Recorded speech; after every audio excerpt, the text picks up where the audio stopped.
Andrea Mantegna is from North Italy. He's active in Venice and Padua, and especially in Mantua, where he has his home. Now, as for his style, when he creates his painted figures, they seem so very solid that we sometimes call them sculptural. He has a very incisive line that gives you the contours of these figures. And he actually did some engraving. So that type of line seems perhaps almost like an engraved line. He is an artist who is very much influenced by the art of classical antiquity. In fact, he's actually been called the most archaeological of all the 15th century painters. Now, that doesn't mean that he was an archaeologist. There is no such thing. But that he did study sculpture and reliefs. And when he creates them, he may create things that look extremely believable as far as, for example, clothing, the architecture, whatever he is showing. However, the example that's being used in your textbook emphasizes his great accomplishments in illusionism. In other words, in painting something that creates the illusion that it is reality. And we're going to look particularly at a ceiling painting that he did. We're looking at the Camera Picta, or the Camera degli Sposi, the room of the married couple, which is a reception room in the ducal palace in Mantua. And it is covered with frescoes by Mantegna that show the Gonzaga family and their attendants. This would be where you would wait for the Marchese, Ludovica Gonzaga, if you were coming on business, for example. And here we see one wall of the frescoes.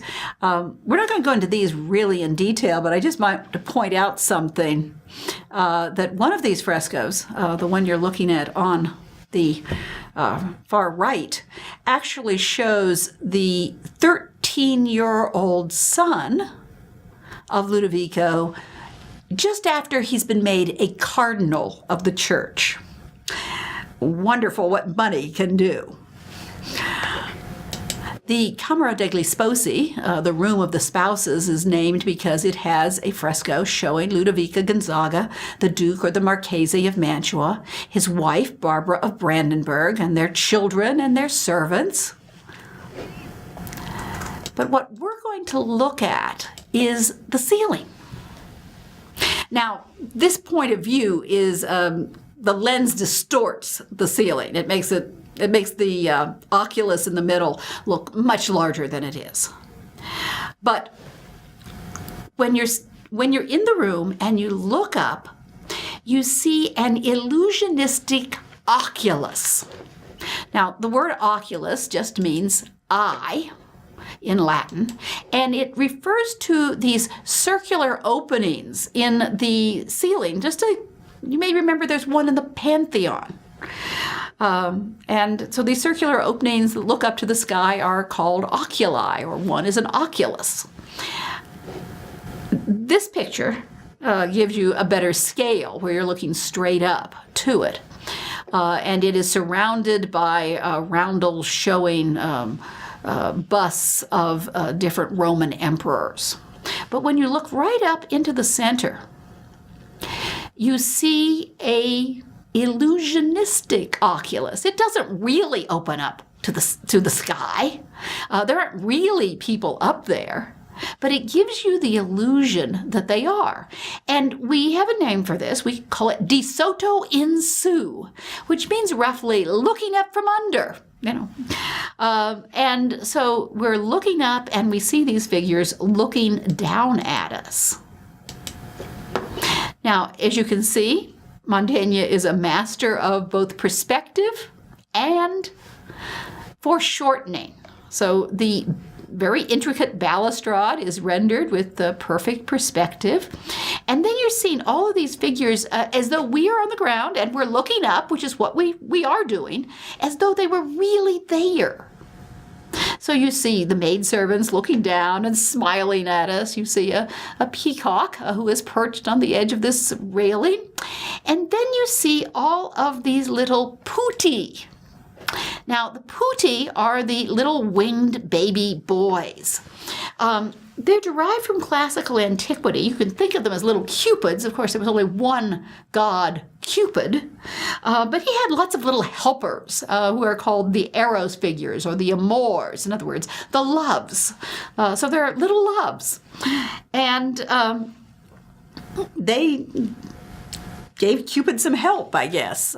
Sometimes they are depicted as being very interfering. You know, they can be very mischievous, make the wrong people fall in love, or they can be a help. You know, so we've got well-behaved and badly behaved little putti, little loves. Now, what happens in Renaissance art is they take these little decorative figures from classical antiquity, and sometimes they transform them into angels because they're little winged creatures. In this context, I think we can say that they are indeed little loves. They're the putti here are not serving any kind of religious function, so they are secular. But you will see them sometimes in religious painting, in which they have been transformed into baby angels.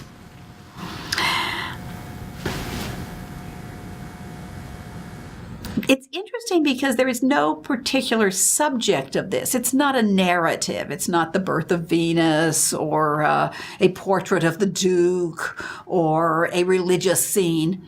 It's just some figures who are supposedly up above us and looking down at us. And it is intended to be humorous. I think you can get the feeling, for example, that one of those maidservants just might knock that potted plant right off onto our heads. It's so precariously balanced on this rod.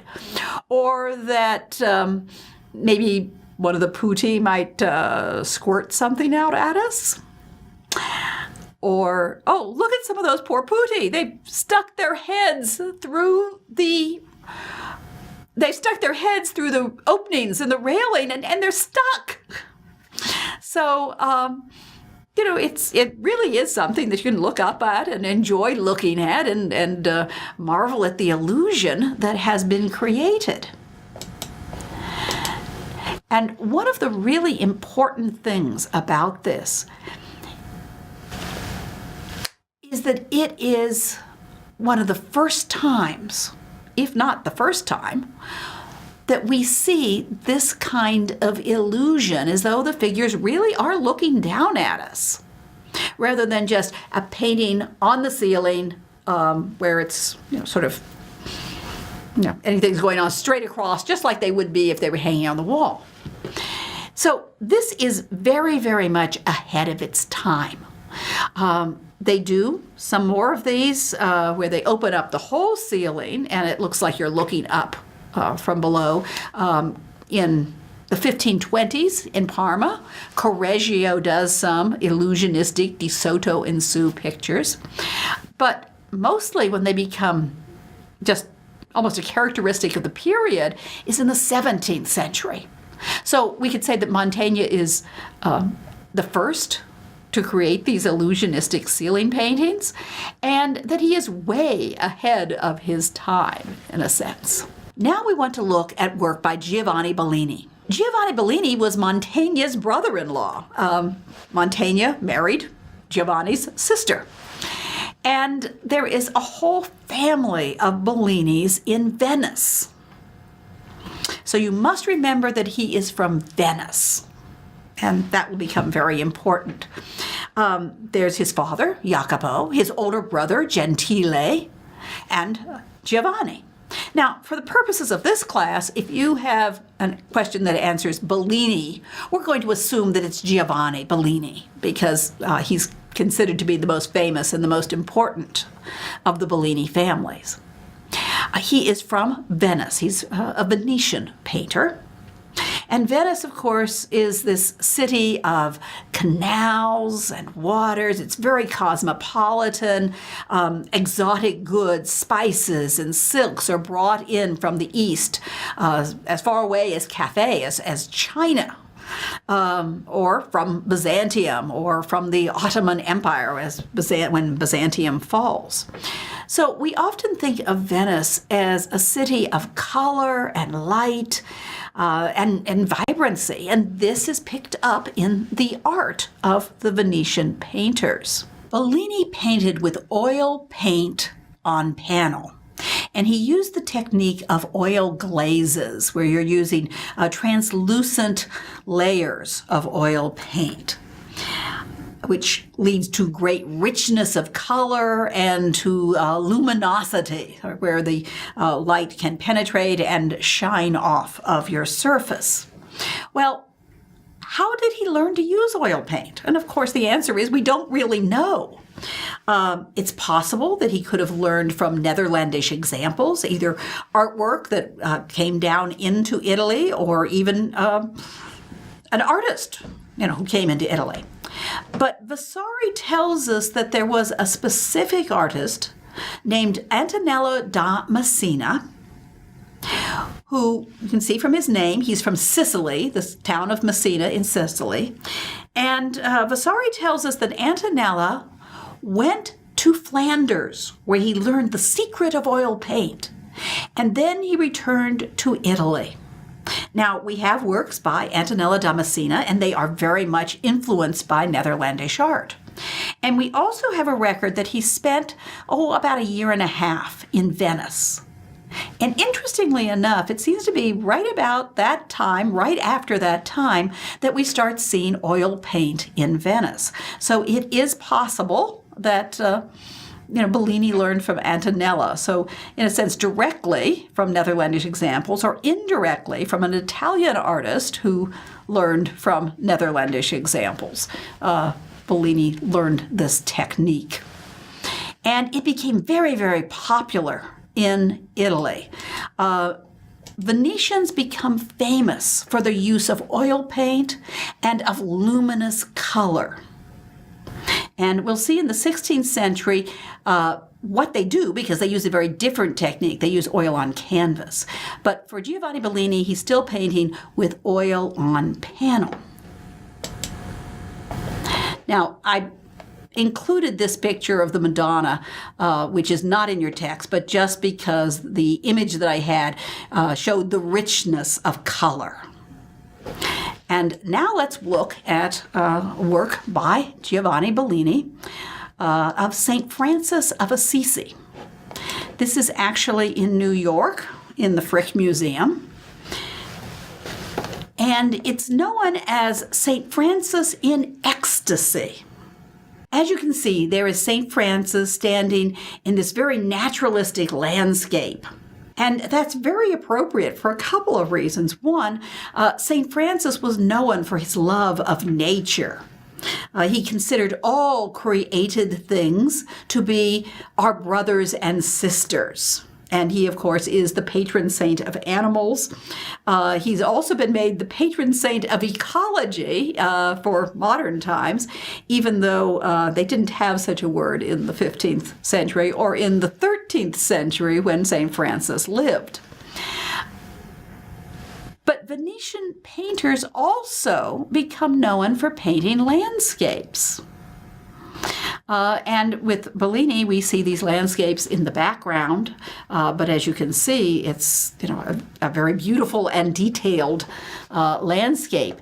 In fact, the rock formations with these striations of rocks behind Francis, some people think they reflect the actual site where Francis received the stigmata. Other people think they're influenced by Jan van Eyck because he had actually two paintings of St. Francis, which came down, at least one of them came down to Italy. And they also had this similar kind of rock striations in the background. It's not a copy, but it seems to be very naturalistic. Now, we talked about the luminosity of oil glazes, and of course it's hard to show in images that are reproductions. But I think when you look at this, you can see how light is shining on the rocks, or light is shining on St. Francis's habit. It's just like the light is shining in on him. And then you have, of course, the cast shadow behind him. So natural light is filling the landscape. And then we have to ask ourselves, does the natural light that's reproduced here also have another meaning? Can it also refer to spiritual enlightenment? And of course, there's a long history of light representing the divine or representing the spiritual. I mean, you go back to sun gods, and of course, Christ is the light of the world. Now, we call this painting St. Francis in Ecstasy, but the exact subject is uncertain. Some scholars think that this is St. Francis singing or chanting his Canticle of the Sun. Other scholars think that it is St. Francis receiving the stigmata. So let's look at the painting again and see why they pick these different events from the life of St. Francis. As you can see, we have Francis here in the landscape with a little place to write, little pray-do and read behind him where he's presumably been meditating. And then he comes out and his hands are outstretched and the light of the sun is shining on him. Now, Francis wrote a song or canticle, a canticle of the sun, and in it, brother sun, sister moon, all of creation praises God. I might also point out somebody else in the background. You see the little donkey? Well, Francis talked about brother ass. That all creation, including animals, are our brothers and sisters. And he talked about brother sun and sister moon and brother ass. So the people who think that this is Francis singing the Canticle of the Sun, see, that's what he's doing. His arms are outspread, he's singing, and you can even see in his in the tie around his waist that there looks like a little folded piece of paper. And so according to this idea, he's just written the Canticle of the Sun over there on the desk and stuck it in his belt, and now is praising God by singing or chanting his canticle. There are others who think that Giovanni Bellini has created a very original way to show the stigmatization of St. Francis. Now, the stigmata is when a person, a saint, receives the wounds of Christ in his own body. In other words, the wounds in his hands, his side, his feet will bleed. And there are recorded people who do receive the stigmata. In the 20th century, there was Padre Pio. And of course, I think St. Francis is probably the most famous for this. You can see here on the left a early 14th century painting by Giotto. This is a fresco in the Church of Santa Croce in Florence. And it shows St. Francis receiving the stigmata. And in some ways, it's a traditional picture. It shows Francis out in the wilderness with a vision that looks like Christ on the cross with 6 wings. And he received the stigmata, according to his vision, from a seraph, which would be a 6th-wing angel. But he's receiving it directly from Christ. So the seraph is represented as Christ on the cross with these wings. And the way Giotto has shown it is there is a ray of light, sort of a line, that goes from each wound in Christ's body to the corresponding wound in St. Francis's body. And And that's usually how you will see the stigmatization of St. Francis represented, that you'll actually see the seraph in the form of the crucified Christ, and you'll see the hands outraised. And you will see Francis's hands upraised as he receives the wounds of Christ. Well, obviously, Bellini's picture does not have a seraph. It does have the wounds in his two hands and his foot that you can see. You can't see the wound in the side or the other foot. They're small, but the wounds are there. And according to this theory, Francis is receiving the vision, but we are not seeing the seraph. Only Francis is seeing it. And the light represents that sacred vision. So light here, natural light, if you will, represents spiritual light, the experience of the divine. Does natural light represent Francis's spiritual vision, and he sees it, but we cannot? Well, I'm not going to tell you which one is true because I don't know either. But you can kind of make up your mind and decide for yourself. Let's look at another painting by Giovanni Bellini. He painted many paintings of the Madonna. This one is the Madonna and Child enthroned with saints, and it's also known as the San Giobbe Madonna. The San Giobbe Madonna. It came from the church of San Giobbe, and San Giobbe is Saint Job. In Venice, they actually have a church dedicated to Job, and they have sort of made him into a saint. And you can see him here. If you're looking at the painting, right beside the Christ child, there is an old man with a beard, and he's dressed in a loincloth. That is Saint Job, from the Bible. Now, the painting today does not have this architectural structure around it. It's actually in the museum of the Accademia in Venice. But originally, it was placed in this church against a wall with an architectural frame surrounding it. And so here, this is reconstructed. And as you can see, by using this architecture around it, it gives you the impression that you truly have a barrel vault, going back into space. So you're seeing the Madonna and Child enthroned in heaven with saints on either side of her. Mary, then, is represented in what looks like the apse of a church. It has a gold mosaic in the conch of the apse, the half dome of the apse. The apse is the altar end of the church, usually the eastern end of a church. And this has some symbolic meaning because Mary is sometimes called the altar of God, the Ara Dei, or the altar of heaven, the Ara Cole.